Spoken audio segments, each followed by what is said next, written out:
Pozdravljeni v oddaji Pregled tedna. Poglejmo si tokratno dogajanje v slovenski Istri.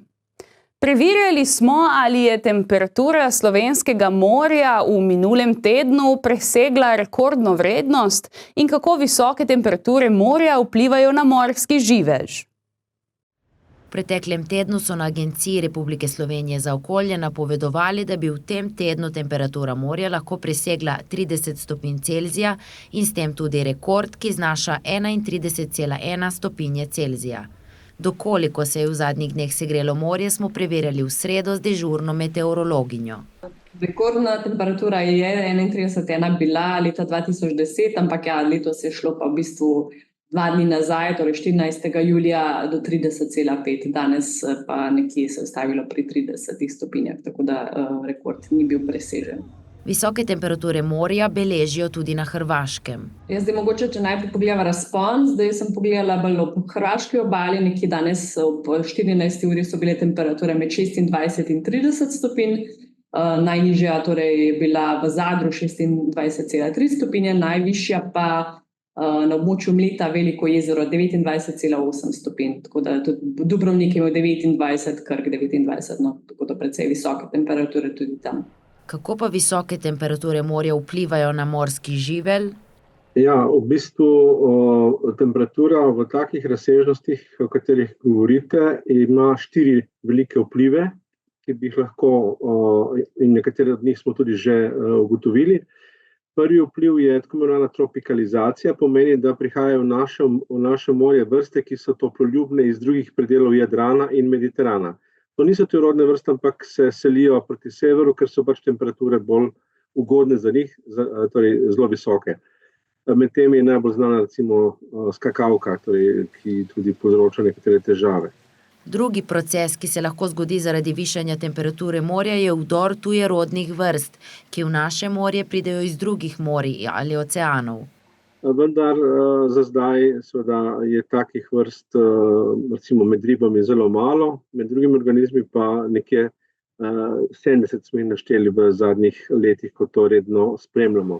Tretji problem, ki je po mnenju strokovnjakov tudi najbolj problematičen, je bledenje koral. V Sloveniji gre za primer kamene korale. In v poletnem času, ko so temperature izrazito previsoke, prihaja do bledenja koral. Kaj to pomeni? Pomeni, da korale izgubijo barvo, ki je povezana s prisotnostjo njihovih simbiontov, torej majhnih alg, ki živijo v njih. Ko je temperatura previsoka, enostavno te alge pač zapustijo svojega gostitelja in korale postanejo blede. Ta pojav ni še tako, problematičen, ker seveda lahko, ko pade temperatura, dobijo nazaj te alge in spet dobijo barvo. Ampak, če se pa ta toplotni šok ohranja še naprej, in še posebej, če gre to v jesen, ali pa če imamo pulze toplotnih valov, potem je pa to hud problem, ker korale poginejo. In tudi to smo že ugotovili v našem morju. Četrti proces, ki se lahko zgodi zaradi visokih temperatur morja, je vdor morske vode v lagune in obrežna mokrišča, kar posledično vpliva na živelj v leteh. Tudi takih primerov je po mnenju strokovnjakov čedalje več. Kakšne so napovedi meteorologov glede višanja temperature morja? Bomo o rekordnih temperaturah morja letos še govorili? Letos pravzaprav je zelo značilno to, da je v bistvu že več mesecev smo imeli nadpovprečno toplo morje. Za več, glede od povprečja recimo 2-3 stopinje ves čas bilo odstopanja, Tudi ni bilo nekih teh daljših obdobij z dolgotrajnejšo burjo, ker burja je pravzaprav tista, ki premeša morje, vsaj za daljši čas. Tako da je v bistvu to največja posledica. Ni samo ta vročinski val, ampak je že prejšnja visoke temperature morja. Tako da tudi v prihodnjih dneh glede to, da vročina se bo še nadaljevala, na Primorskem bodo v prihodnjih dneh do konca tedna pravzaprav najvišje temperature glede Slovenije, temperatura 35-36 stopinj, bo pa pihala burja, tako da v prihodnjih dneh zdaj ne pričakujemo, da bi se ravno zaradi te burje se bo morje zmešalo, tako da ne bodo te temperature visoke. Meteorologi opozarjajo, da lahko visoke temperature vplivajo na zdravstveno stanje občutljivejšega dela populacije. Sredi dneva in popoldne se je zato najbolje zadrževati v senci, bolje je uživati lahko hrano in seveda piti zadostne količine tekočine.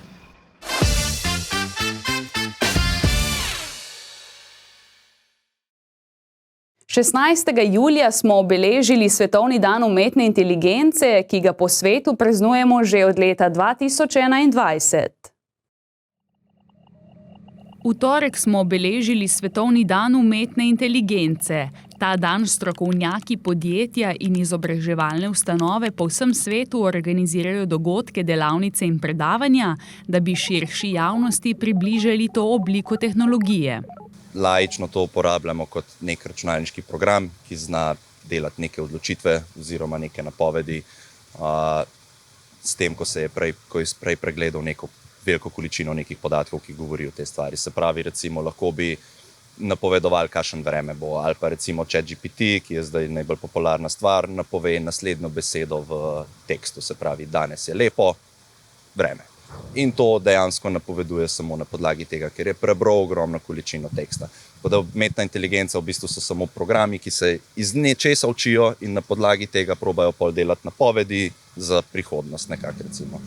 Umetna inteligenca, ki je trenutno najbolj poznana, je ChatGPT, klepetalni robot, ki temelji na dialogu.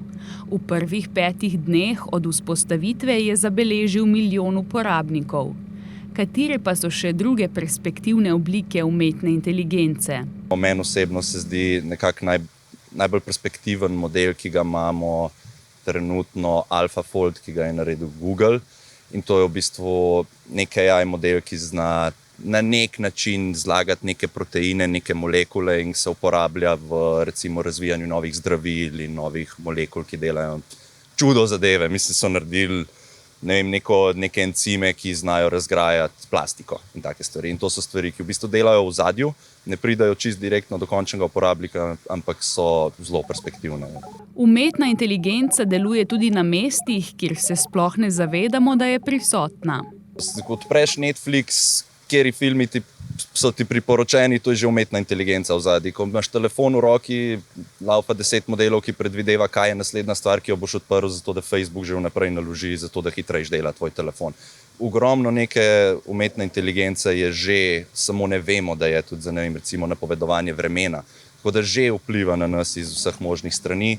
Ob omembi umetne inteligence se pogosto v širši javnosti pojavi skrb, da bo ta nadomestila človeško inteligenco ter presegla človeške zmogljivosti. Milijarderji iz Silicijeve doline, tehnološki izvršni direktorji, založniki in celo politiki zatrjujejo, da smo dosegli točko brez povratka. Kaj pa o tem meni naš sogovornik? Jaz to stvar še vedno vidim precej kot samo orodje. Se pravi, nisem toliko negativno, bom rekel, ker vsi vidijo nekega Terminatorja v zadnji, kako bo svet se podrl. Jaz v kratkem še vedno vidim, da je to več ali manj samo dobro orodje, ki ga imamo, ker bo ti olajšal veliko enega dela in ti olajšal dostop do podatkov in dostop do informacij in pomagal pri mogoče avtomatizaciji določenih stvari, ki jih delaš in jih ne rabiš delati, ker ta stvar pomaga. Ampak še vedno vidim to samo kot neka stvar, ki jo imamo na voljo za uporabljati, za boljšati svoje življenje, ne kot nekaj negativnega. Zaenkrat.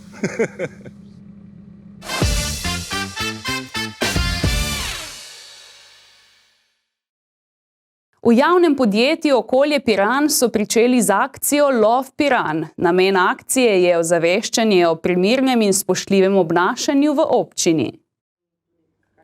V javnem podjetju Okolje Piran so v tem tednu pričeli z akcijo Love Piran, s katero želijo ozaveščati obiskovalce in tudi domačine o dopustnem obnašanju v občini. Izhodišče za projekt je bila sprememba odloka o čiščenju in urejanju ter posebni rabi javnih površin. Kot je povedal direktor javnega podjetja Okolje Piran magister Nesed Dulaj, sam odlok ni dovolj za uresničitev vsebine ta istega odloka, ampak je potrebno obiskovalce ozaveščati in jih seznaniti s sprejemljivimi načini obnašanja. Zato, da pričnemo z izvajanjem tega, kar odlok določa.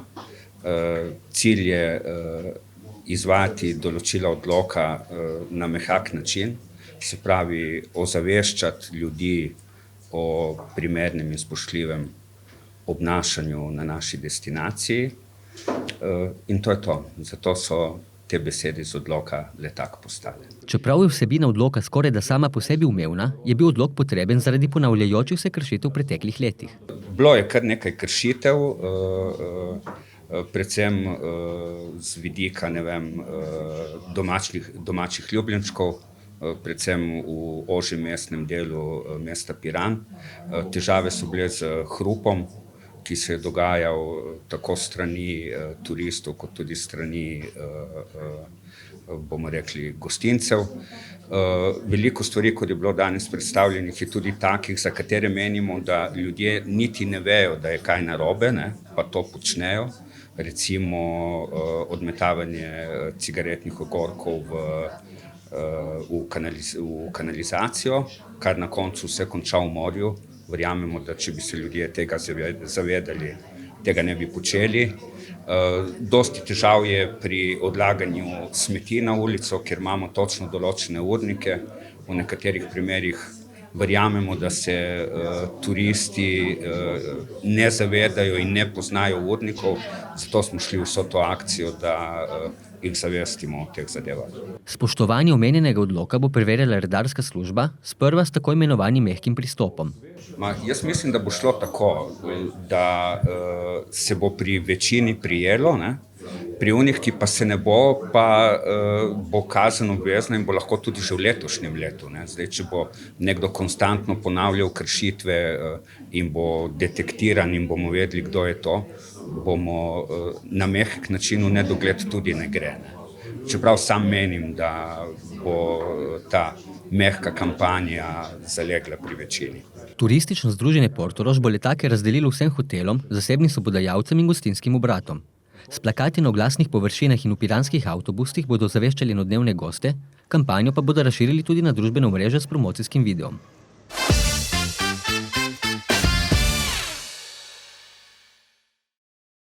Na Zavodu za mladino, kulturo in turizem Koper na podlagi podatkov turističnega obiska koprske občine v prvem polletju napovedujejo odlično turistično sezono.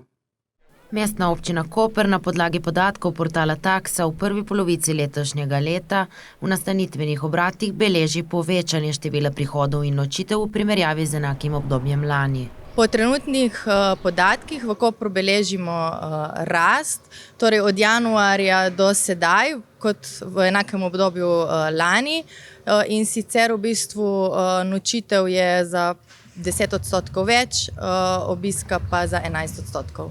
Na porast turistične obiskanosti zagotovo vpliva več dejavnikov, med njimi so tudi promocijske aktivnosti, ki jih mi kot Zavod za mladino, kulturo in turizem Koper delamo, in pa hkrati tudi z Love Istria, kjer smo združene vse 4 istrske občine. Zagotovo tudi ugodno vreme, naša ponudba, naši ponudniki, vsa doživetja, v poletnem času pa zagotovo tudi morje, ker poletje, ko je vroče, veliko obiskovalcev povprašuje po plavanju in morskih aktivnostih.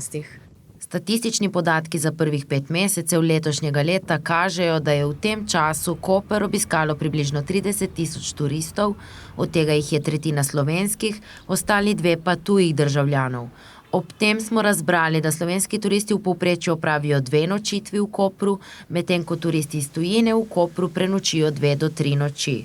Jaz mislim, da Koper ponuja številna doživetja, ima čudovito mestno jedro, veliko znamenitosti, veliko turisti povprašujejo po obisku na mestni stolp, na naš zvonik, ki ima čudovit razgled.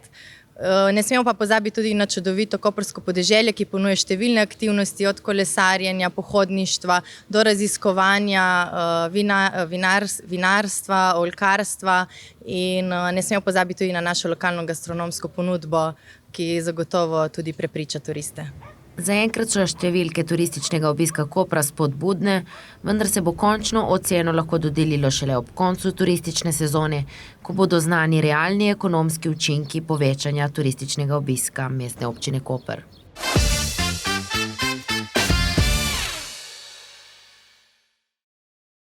Piranska občina na tokratni dražbi draži 8 nepremičnin.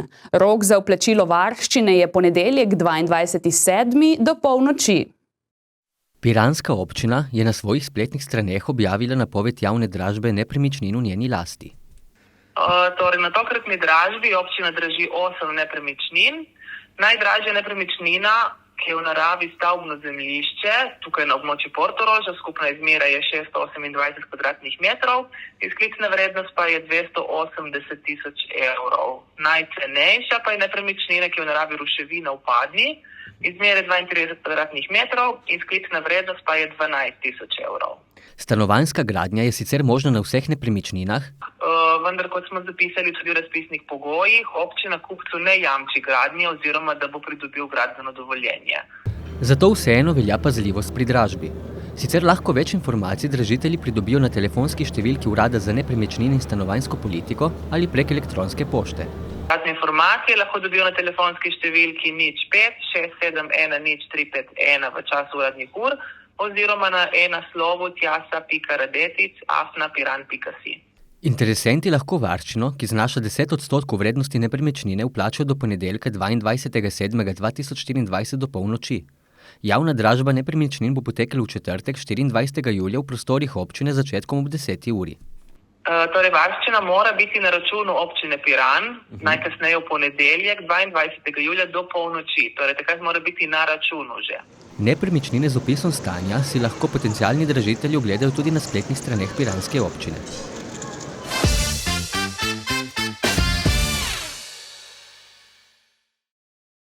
Kino Istra vabi na bogat filmski program v različne kraje zaledja slovenske Istre.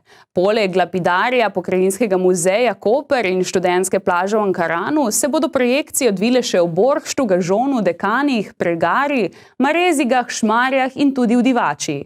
Zadnja projekcija filma, ki nosi naslov Zoran, moj nečak idiot, se bo predvajala 19. septembra v Šmarjah. Potujoči kino, Kino Istra, se vrača na odprto in v istrskih krajih organizira bogat program projekcij filmov za vse generacije. S prvo projekcijo so pričeli v začetku julija v Kubedu, včeraj se je v Šmarjah na Vaškem trgu predvajala že druga, nemški film z naslovom Pot. Tako da letos, kar bi lahko predstavili, da je drugače, je morda, da se naprimer te, ki nas zvesto že z nami hodijo, da se letos na novo smo v lokaciji v Gažonu, pa se vračamo po 3 letih nazaj v Marezige na razgledno točko, tako da lepo vabljeni tudi takrat. Rdeča nit letošnjega filmskega programa so migracije. Živimo v časih, ko se marsikod po svetu odvijajo vojne in nemiri ter z njimi tesno povezane migracije ljudi, zato je ta tematika povezovalna nit letošnjega Kino Istra. Imamo tak film, zelo pomemben bo, ki ga toplo vabim, da prijeste pogledati, je Jaz kapitan. Prisoten bo tudi soscenarist filma Andrea Tagliaferri, tako da 8.8. v muzeju vas toplo pričakujemo. Kino Istra v ospredje postavlja slovenske filme. Eden izmed takih je film Šterkjada, ki prikazuje intimen portret družine Jadravca skozi oči njegovega sina. Na projekciji pa bo film predstavil režiser Igor Šterk. Zanimivo pa bo tudi mogoče prav v Marezigah letos je bila rekonstrukcija filma, v bistvu na novo digitaliziran film Rdeči bugi, tako da ga toplo vabimo pogledati ta stari slovenski film in morda kot še zadnji slovenski film pa tudi zaključi letošnjo sezono, bomo rekli, letnega Kino Istre, Zoran, moj nečak idiot, in prisoten bo tudi režiser filma Mateo Leoto. Kolektiv Kino Istra v programski pušeljc skrbno nabira sodobne, avtorske in kakovostne filme, ki so povezani z multikulturnostjo Istre. Razpored projekcij filmov lahko preverite na Facebook strani Kino Istra ali na njihovi spletni strani.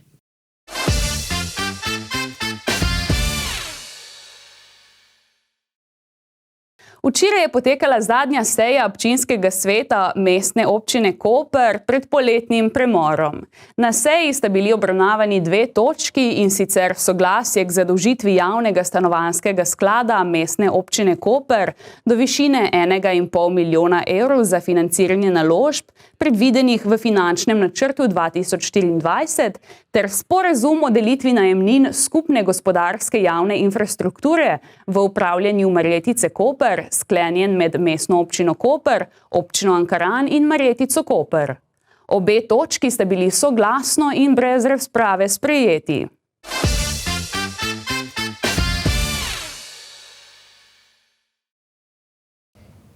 Prejšnji petek je na Krederici divjala nevihta, a to ni ustavilo članov Združenja borcev za vrednote NOB, veteranov vojne za Slovenijo in slovenskih častnikov, da ne bi pričarali dobrega ozračja. S prepevanjem Ustala primorska in slovenske himne so vzpostavili pravo domoljubno vzdušje. Stara primorska, silno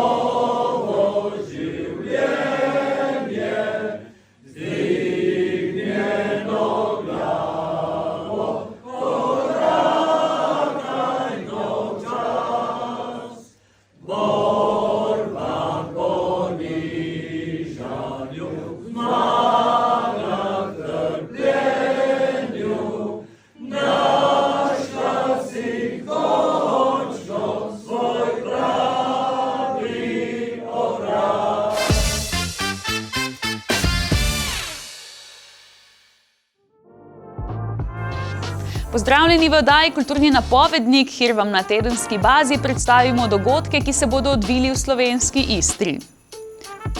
Že jutri, v soboto 20. julija v parku Pietro Coppo lahko obiščete koncert zasedbe Ten Project, ki najraje preigrava skladbe znamenite zasedbe Pearl Jam.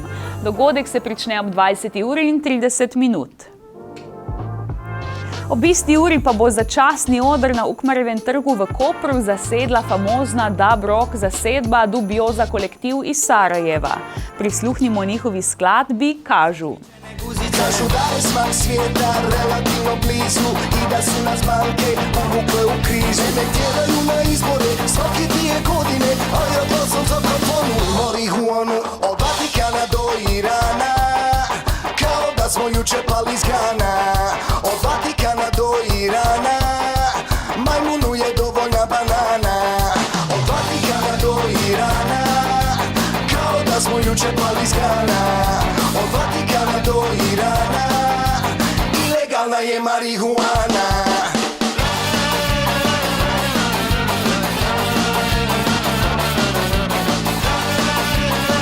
Ponedeljkov večer pa bo v izolskem Hangar baru črno obarvan, odvil se bo namreč stand-up večer s fokusom na črnem humorju.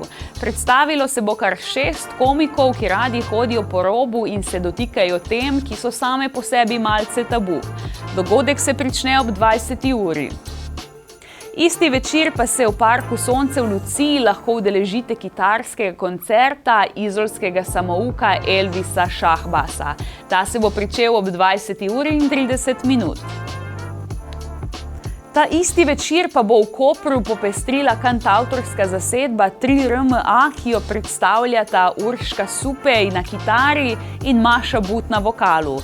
Koncert se bo odvil v taverni s pričetkom ob 21. uri. Prisluhnimo njuni skladbi When I Find God. When my time comes to say goodbye, will I be brave or will I cry? Ain't it the same? We're only wise when our time comes. Ain't it the same?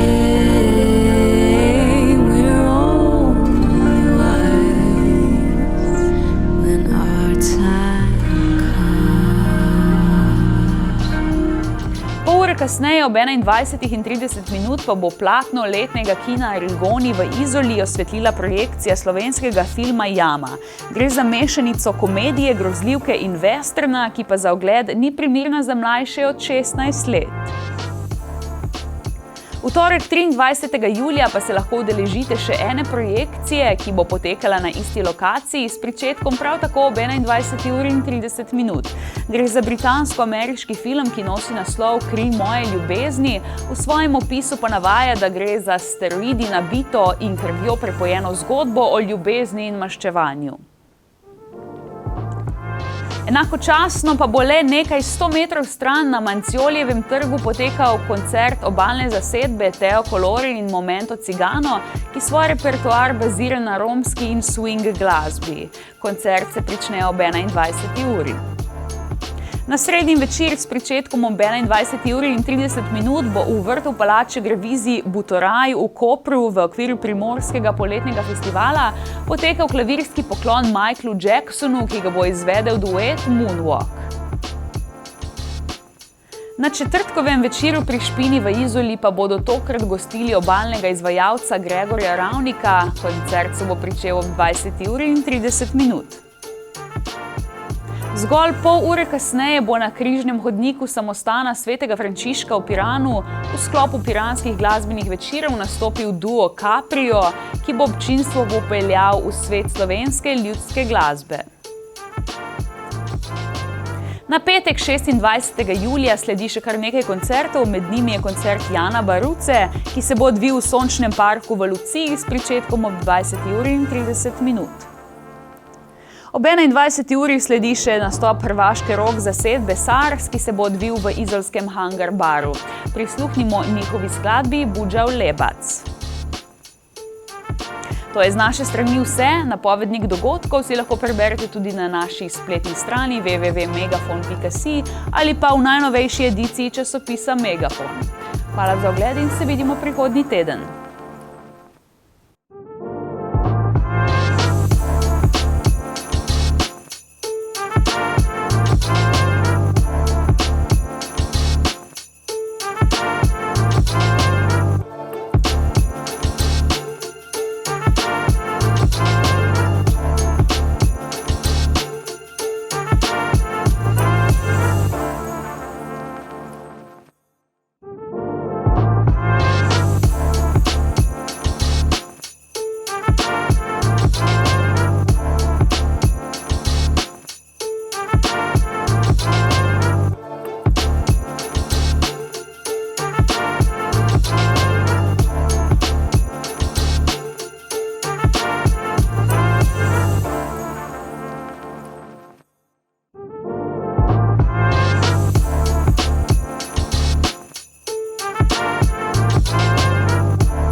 Hvala za pozornost in lep pozdrav do naslednjega tedna.